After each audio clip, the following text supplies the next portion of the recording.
रहे news India, आपके साथ मैं हूं चारुल शर्मा। लोकसभा चुनाव में बीजेपी की हैट्रिक रोकने की तैयारी में जुटे आईएनडीआईए गठबंधन को एक और झटका लग सकता है। पहले नीतीश ने गठबंधन से किनारा किया, ममता बनर्जी सीट शेयरिंग को लेकर आंखें तरे रही हैं और अब ऐसी चर्चाएं हैं कि आरएलडी और समाजवादी पार्टी का गठबंधन भी टूट सकता है।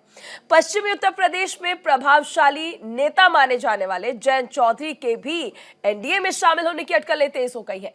उत्तर प्रदेश में आरएलडी और सपा का गठबंधन 2018 के लोकसभा उपचुनाव से है।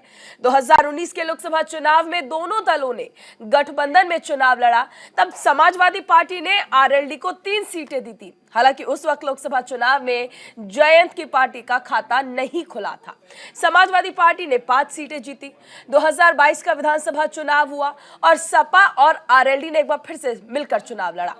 आरएलडी ने 33 सीटों पर चुनाव लड़ा और 9 सीटों पर जीत दर्ज करने में कामयाबी हासिल की। कुल मिलाकर आरएलडी की पैठ पश्चिमी उत्तर प्रदेश में मानी जाती है और ऐसे में जो सवाल सभी के जहन में है कि क्या धीरे धीरे बिखर जाएगा आईएनडीआईए गठबंधन का कुनबा? क्या जयंत भी गठबंधन से कर लेंगे किनारा? क्या जयंत चौधरी एनडीए में शामिल होंगे? क्या 15 साल बाद बीजेपी से होगा मेल? क्या जयंत चौधरी बिगाड़ देंगे सबका खेल? आज इसी मुद्दे पर हम चर्चा करेंगे और चर्चा में भाग लेने के लिए हमारे साथ मेहमानों का खास पैनल भी मौजूद है। सबसे पहले अपने मेहमानों का तारुफ आपसे करा दें। अश्विनी शाही, नेता बीजेपी, हमारे साथ है। जय करण वर्मा, कांग्रेस नेता। अजय वीर सिंह, जो कि प्रवक्ता है आरएलडी के शर्मा, जो कि राजनीतिक विश्लेषक है, वो भी हमारे साथ जुड़ गए हैं। तो चलिए, क्योंकि बात हम आरएलडी की कर रहे हैं, तो सबसे पहले मैं अजय वीर सिंह जी आपके पास आना चाहूंगी।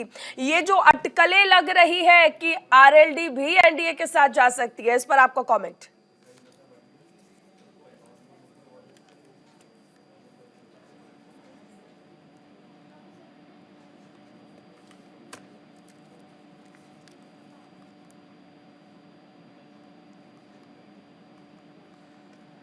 अजय वीर जी, आप सुन पा रहे हैं? लगता है अजय वीर जी अभी हमारे साथ नहीं है। मैं अश्विनी जी आपके पास आना चाहूंगी। ये जो कयास लगाए जा रहे हैं कि पहले तो नीतीश कुमार गए आईएनडीआईए गठबंधन का साथ छोड़कर, अब जयंत चौधरी भी आ सकते हैं। जी देखिए, अभी आपने 2 शब्दों का यूज किया, कयास और अटकलें। अभी ये कयास और अटकल है, इसमें कोई अभी सच्चाई यथार्थ नहीं है। मगर एक चीज देखने को जरूर मिल रहा है कि एक देश में एक जो है नेता हैं जिनकी यात्रा पता नहीं किस अशुभ मुहूर्त में शुरू हुई। अगर ये आपका अटकल पर विराम लग जाता है और सही साबित होता है, मैं अभी कह नहीं सकता, क्या है, राजनीति में कुछ भी हो सकता है। देवड़ा साहब, जिस दिन ये इनकी अशुभ यात्रा शुरू हुई उसी दिन देवड़ा साहब इनको छोड़कर चले गए। बंगाल पहुंचते हैं तो बंगाल में ममता बनर्जी ने टाटा बाय बाय कह दिया। उसके बाद भगवंत मान और अरविंद केजरीवाल जी ने इनको आईना दिखा दिया।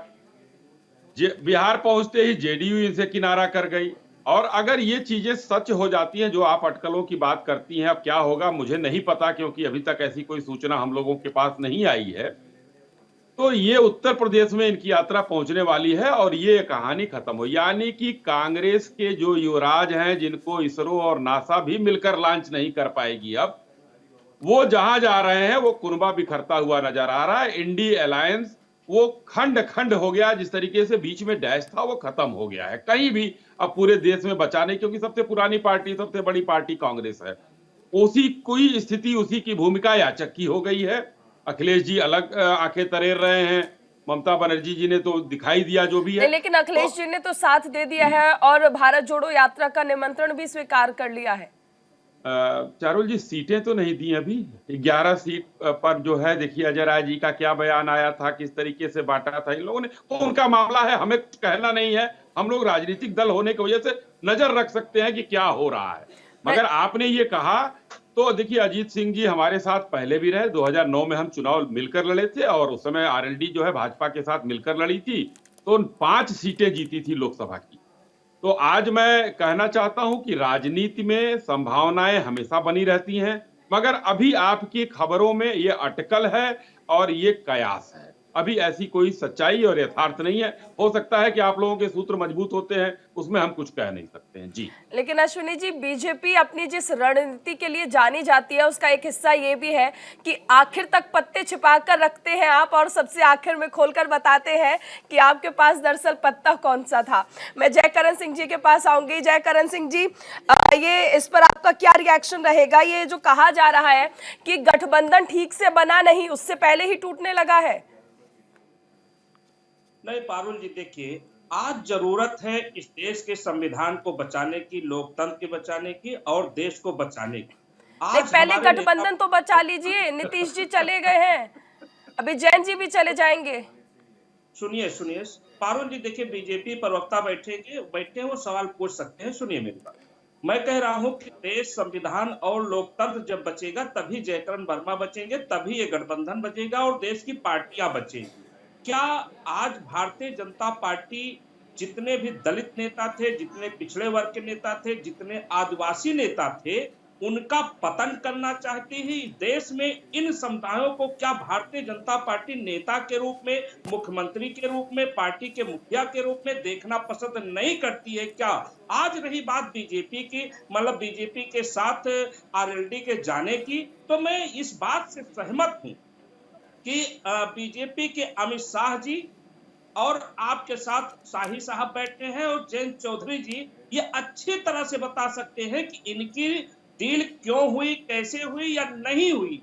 ये जयकरण वर्मा के बताने की आवश्यकता नहीं। मैं सिर्फ इतना कहना चाहता हूं, मैं बार बार कहता हूं कि आज देश के मामले में, संविधान के मामले में और लोकतंत्र को बचाने के लिए जो लोग लड़ाई लड़ना चाहते हैं, देश हित में अपने आप को कुर्बान करना चाहते हैं, वो देश के लिए लड़ने का काम करेंगे, देश के लिए मरने का काम करेंगे। और जिनको डर होगा, जिनको भय होगा, और अमित शाह जी जिनको डरवाने में कामयाब हो जाएंगे, वो उनके साथ जाकर के सत्ता में बैठ करके मलाई खाने का काम करेंगे। और जिसको देश के लिए लड़ाई लड़ना होगा, वो इंडिया गठबंधन के साथ रहेगा या स्वतंत्र होकर के अपनी पार्टी के बैनर तले लड़ाई लड़ने का काम करेगा। आज जिस प्रकार से भारतीय जनता पार्टी ने, मोदी सरकार ने हमारे देश को पंगु बनाने का काम किया है, चाहे वो रोजगार का मामला हो, चाहे किसान का मामला हो, चाहे मजदूर का मामला हो। जयकरण जी, आपसे पहले तो अपना थोड़ा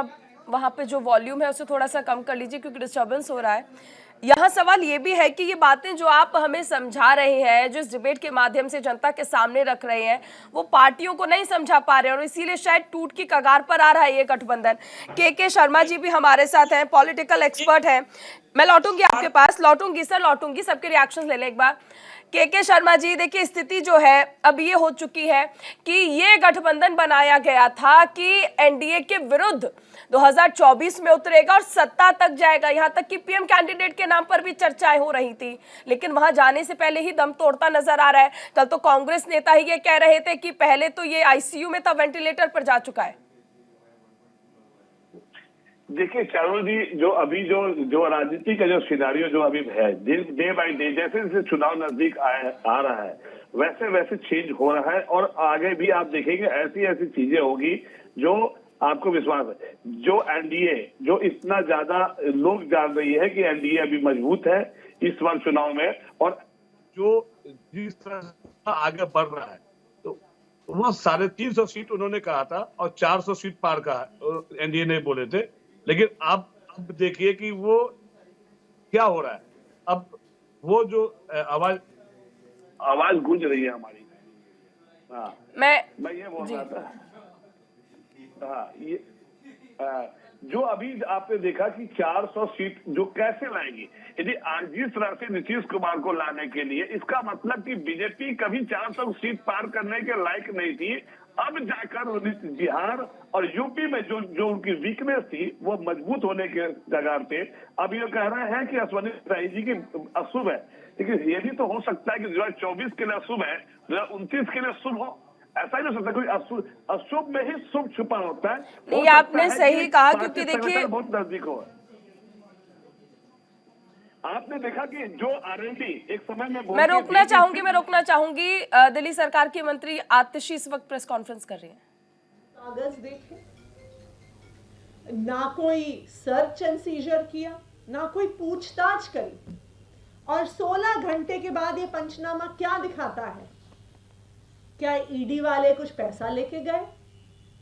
क्या ईडी वाले कुछ सोने के बिस्कुट लेके गए? क्या ईडी वाले प्रॉपर्टी के कागजात लेके गए?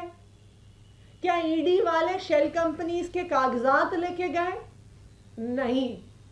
16 घंटे के छापे के बाद ईडी ने सबसे पहले क्या लिया? सीएम के पीएस के 2 जीमेल के अकाउंट्स का डाउनलोड लिया। ये था ईडी का छापा। उसके बाद उन्होंने क्या लिया? उन्होंने सीएम के पीएस और उनके परिवार के 3 फोन लिए। ये था 16 घंटे का छापा। तो कल जो मुख्यमंत्री के पीएस के घर पे छापे पड़े, जो आम आदमी पार्टी के राज्यसभा सांसद और ट्रेजरर एनडी गुप्ता जी के घर पे छापे पड़े, ये क्या दिखा रहे हैं? ये दिखा रहे हैं कि अब ईडी ने अब कोई दिखावा भी नहीं रखा कि वो किसी केस में इन्वेस्टिगेशन करने आए। उन्होंने ये दिखावा भी नहीं रखा कि वो कुछ सर। तो आम आदमी पार्टी की प्रेस कॉन्फ्रेंस को आप सुन रहे थे। मंत्री आतिशी ने बताया कि किस तरह से ईडी ने छापेमारी करके क्या क्या चीजें जब्त की थी। हम एक बार फिर से लौटते हैं अपने मुद्दे पर, आईएनडीआईए के बिखरते कुनबे पर हम लोग चर्चा कर रहे हैं। के शर्मा जी से मैंने सवाल लिया था। के जी आप अपना जवाब पूरा करें। जी के खिलाफ में अजीत जी ने एक स्टेटमेंट दिया था कि मैं कोई चमड़ी और ठंडी नहीं हूँ जो मैं पलट जाऊंगा। मैं जो है वो ये सिर्फ मंदिर की बातें गिराते हैं, ना तो रोजगार और ना तो विश्वविद्यालय बनाते हैं। ये इनकी स्टेटमेंट है। आज वो मंदिर बनने के बाद वो मंदिर में ही जाना चाहते हैं। ठीक है, मैं ये कहना चाहता हूँ राजनीति में कोई अपना और पराया नहीं होता। सब मौका के प्रस्त होते हैं। जब चुनाव नजदीक आता है, जब अजीत सिंह की जो पार्टी है आरएलडी, इनकी जो अभी स्थिति है वो बहुत ही दयनीय है और उनको ऐसा लग रहा है कि वो सपा के सिर पे साइकिल पे बैठ के नैया पार करना बहुत मुश्किल है। और अभी अब जिस तरह से मोदी की लहर चल रही है, मोदी की लहरों में यदि कोई ऐसा छोटा व्यक्ति भी यदि एमपी का सीट पार लेता है तो वो एमपी बन जाता है। तो उसमें आरएलडी भी सोचती है कम से कम 0 से 4 सीट तो आ जाएंगे, इसीलिए 4 सीट का ऑफर दिया है। और जिस तरह से आरएलडी के जांच लाइन में अभी आप देख लो कि लास्ट जो चुनाव जो 17 में वो हारे, फिर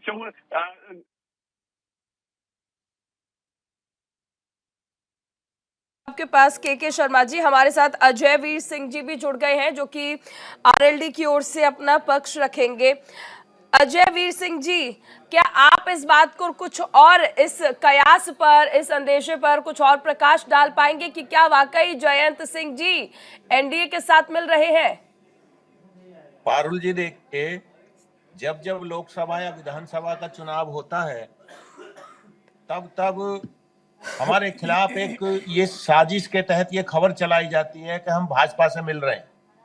अभी भी मैं कल से जितने भी समाचार चैनल मैंने देखे हैं उन पर सिर्फ ये बात आई है कि सूत्रों के हवाले से खबर है जी। तो ये हम गठबंधन के साथ थे, गठबंधन के साथ हैं। भाजपा से हमारे जो ये बात सूत्रों के हवाले से चल रही है इसकी हमें अभी कोई जानकारी नहीं है। राष्ट्रीय लोकदल में लोकतंत्र है। सर, आपकी पार्टी है, आपको जानकारी नहीं होगी तो फिर किससे पूछे? इसीलिए तो हम बता रहे हैं। मैं आरएलडी का प्रवक्ता हूं और एक जिम्मेदारी से ये बात कह रहा हूं कि अब हम ये जो सूत्रों के हवाले से खबर है ये सूत्रों के हवाले से ही है। हम इंडिया के गठबंधन में थे, लेकिन हम ये जरूर चाहते हैं कि जो गठबंधन हो वो ईमानदारी से हो, उसमें कोई साजिश ना हो और ईमानदारी। अच्छा, अगर गठबंधन जो है, गठबंधन को छोड़कर आरएलडी एनडीए के साथ जाती है तो आप सहमत होंगे, खुश होंगे इस फैसले पर? जैन चौथ, देखिए, हमारी पार्टी में लोकतंत्र है। हमारी पार्टी में, सबकी पार्टी में होता है सर, हर पार्टी कहती है कि लोकतंत्र है। हमारे राष्ट्रीय अध्यक्ष जो भी निर्णय लेंगे वो सारे अपने जनप्रतिनिधियों को और सारे संगठन को बुलाकर उनसे सलाह करेंगे और सलाह करने के बाद जो उसमें निकलेगा उसमें राष्ट्रीय अध्यक्ष जी निर्णय लेंगे। लेकिन अभी ये कहना गलत है कि हमारी भारतीय जनता पार्टी से कोई बात हो गई है, हमारी सीटों की तय हो गई है, हमारी गठबंधन में हम अपनी तैयारी कर रहे हैं। ये बात जरूर है कि पश्चिमी उत्तर प्रदेश में आरएलडी एक बड़ी ताकत है। हर दल ये चाहता है कि जयंत चौधरी जी उसके साथ आए, क्योंकि बगैर हमारे पश्चिमी उत्तर प्रदेश में किसी की नैया पार होने वाली नहीं है। नहीं, लेकिन 2014-2019 के मुकाबले अगर हम लोकसभा चुनाव में आरएलडी का परफॉर्मेंस देखें तो उस हिसाब से तो नहीं लगेगा कि कोई पार्टी ये चाहेगी कि आपका ही वहां पर वजूद है और आप ही अगर साथ दें तो नैया पार हो पाएगी। मैं अश्विनी, मैं लौटूंगी आपके पास। सर, रिएक्शन लिया है आपका एक। अश्विनी जी वापस आपके पास आना चाहेंगे। जिस तरह से अभी अजय वीर सिंह जी ने भी कहा कि हर पार्टी चाहेगी कि आरएलडी के साथ आप लोग चले जाएं, तो क्या ये वाकई ऐसा है कि इतना मजबूत है वहां पर आरएलडी का दमखम कि मतलब आप लोग भी खुद ही चल कर गए हैं? क्योंकि उन्होंने तो साफ तौर पर कहा कि अगर राष्ट्रीय अध्यक्ष फैसला ले लेंगे तो चले जाएंगे, वरना अभी तो फिलहाल ऐसा कुछ नहीं है। चारुल जी, देखिए, मैंने पहले भी कहा कि 2009 में आरएलडी हमारे साथ एनडीए का एक अंग थी और हमारे साथ मिलकर लड़े ये लोग 5 सीटें जीते थे। उसके बाद 2014 और 2019 के चुनाव का आपने बता दिया कि इनके पास कोई सीटें नहीं आई। तो ऐसा कुछ नहीं, राजनीति में कब जनता किसको मदद कर दे किसको ना करे ये जनता के ऊपर होता है। मगर भारतीय जनता पार्टी का अभी जो है, हमारे राजनीतिक विश्लेषक के शर्मा जी ने बताया कि मोदी जी की लहर चल रही है और हर आदमी जुड़ना चाह रहा है। तो यहाँ हमको कुछ कहने की आवश्यकता नहीं है। हमको भी अगर एनडीए हमारा मजबूत होता है तो हमें कोई दिक्कत क्या है, हम तो मजबूत करने की कोशिश करेंगे। लेकिन अभी मैंने पहले भी कहा कि ये कयास है, ये अटकल है, इस पर कहीं कोई विराम नहीं लगा है। आज अभी हमारे जयकरण जी ने बहुत कुछ बातें बताई, लोकतंत्र और संविधान ये सब और करते रहते हैं इमरजेंसी लगाने वाले, और ये लोग जो जिस तरीके से संविधान का हनन इन लोगों ने किया था, ये लोग संविधान की बात करते हैं। मगर मैं कहना चाहता हूं चारुल जी, 400 सीट एक बार कांग्रेस ने पार किया था, वो था सिंपैथी का वोट जो राजीव जी ने पार कर लिया, 400 पार। लेकिन इस बार अगर के शर्मा जी की बात को हम जोड़ भी लेते हैं साथ में, और माननीय प्रधानमंत्री जी का जो भाषण और वक्तव्य था वहां लोकसभा में और आज राज्यसभा में भी वैसे ही होगा, उसमें आप देखिए किस तरीके से एक गंभीरता थी, एक उसमें था कि हम जनता हमारे लिए काम कर रही है, हम जनता के लिए काम कर रहे हैं, वो आत्मविश्वास था। तो 400 पार का हम किसी की सिंपैथी के ऊपर नहीं जा रहे हैं कि हमको सिंपैथी का वोट मिले, और 400 पार का नारा हम दे रहे हैं। तो भारतीय जनता पार्टी के साथ आज मजबूत नेतृत्व है और मजबूत नेतृत्व के साथ आज जनता है। इसलिए हमारे साथ अगर एनडीए में कोई भी दल आएंगे और केंद्रीय नेतृत्व उसमें सहमति बनती है तो एनडीए मजबूत होगा। नहीं आते हैं तो जो एनडीए के 38 दल हमारे साथ हैं, हम उनके साथ चुनाव में जा रहे हैं। लेकिन ये दिख रहा है अश्विनी जी, धीरे धीरे अगर आप सभी विपक्षी पार्टियों को ले आएंगे तो ये जो गठबंधन बना है इसका क्या होगा? आप जेडीयू को भी ले गए, उसके बाद अब आरएलडी को भी ले जाएंगे, चंद्रबाबू नायडू की भी खबरें आ रही हैं, सब चले जाएंगे, तो सर कोई विपक्ष भी तो रहना चाहिए ना, यहाँ तो किसी को छोड़िए। चारुल जी, आपने एक फिल्म देखी होगी, उसमें एक हीरो की माता जी चिट्ठी लिखती हैं कि वो उसकी गाय ने बच्चा दिया है, बाकी सब ठीक है, हमारे वो बीमार हो गए हैं, बाकी सब ठीक है, उनकी टांग टूट गई है, बाकी सब ठीक है। उसी तरीके से ममता जी ने आईना दिखा दिया है, फिर भी गठबंधन बरकरार है। जेडीयू चली गई, फिर भी गठबंधन बरकरार है। भगवंत मान और अरविंद केजरीवाल ने आईना दिखा दिया, फिर भी गठबंधन बरकरार है। जयंत जी का कयास लग रहा है, फिर भी गठबंधन बरकरार है। तो गठबंधन है कहां? याद आई और मुझे गाना याद आया, बाकी सब ठीक, बस चल रहा है, बस चल रहा है। बिल्कुल। गठबंधन था ही नहीं। मैं लौटूंगी। हमारे साथ कांग्रेस नेता जयकरण सिंह जी भी बने हुए, बहुत देर से इशारा भी कर रहे थे कि काफी कुछ कहना चाहते हैं। जयकरण सिंह जी, आप जो भी जवाब दें उनमें मैं एक चीज और आपसे सवाल करना चाहूंगी। कल प्रमोद कृष्णम ने भी एक बड़ा बयान दिया था, उन्होंने कहा था कि जब से ही गठबंधन बना तभी से बीमारियों से ग्रस्त है, आईसीयू में गया और अब तो वेंटिलेटर पर है। फिलहाल कोई गठबंधन नजर नहीं आता। ये आप ही के पार्टी के नेता अगर कह रहे हैं तो फिर कैसे मान लिया जाए कि ये गठबंधन मजबूत है और 2024 में जीतेगा भी? ठीक है, हमारे गठबंधन के साथी माननीय नीतीश कुमार का एक बयान था कि मैं मरना पसंद करूंगा लेकिन भारतीय जनता पार्टी के साथ जाना पसंद नहीं करूंगा। आज ऐसे दबाव माननीय मोदी जी ने हमारे नेता पर करने का काम किया कि मरने से ज्यादा मरने की तरह उनको एक निर्णय लेने पड़ा, अपने आप को मिटाते हुए, और भारतीय जनता पार्टी में जाने का उन्होंने निर्णय लिया। क्या मोदी जी बताने का काम करेंगे कि जब उन्होंने कहा कि एक बात बिहार के लोग साफ साफ सुन ले कि लल्लन बाबू और नीतीश कुमार के लिए हमारे दरवाजे बंद हैं, कौन सी ऐसी मजबूरी है? क्या 400 का नारा इनका धोखा है?